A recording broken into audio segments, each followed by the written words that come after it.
Ang ebanghelyo ay kumakalat na parang kagalakan. Alam mo ba na ang pagtawa ay nakakahawa kahit sa iba't ibang uri ng hayop?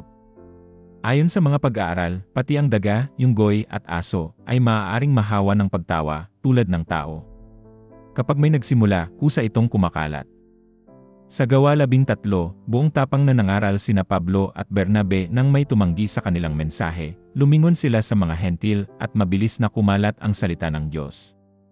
Sa Ebanghelyo ni Lucas, isinugo ni Jesus ang 72 alagad upang maghatid ng kapayapaan, magpagaling, at ipahayag, malapit na sa inyo ang kaharian ng Diyos. Ang kanilang misyon: ipahayag ang mabuting balita, anuman ang tugon ng iba. Ngayon, ginugunita natin sina San Cirilo at San Metodio na nagdala ng Kristyanismo sa mga taong Slavic.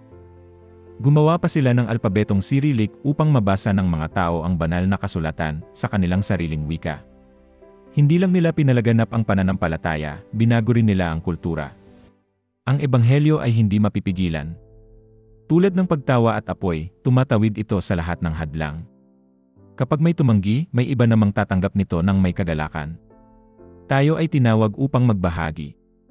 Sina Pablo, Bernabe, ang 72 alagad, at sina Cirilo at Metodio, ay hindi nagtago ng mabuting balita, hindi rin tayo dapat manahimik. Nagsasalita ang Diyos sa lahat ng wika.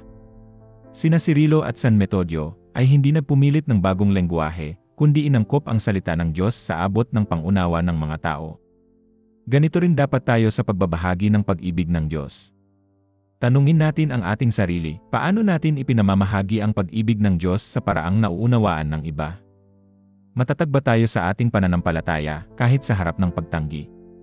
Naway tularan natin ang mga banal, matapang, malikhain, at walang pahgod sa pagpapalaganap ng mensahe ng Diyos.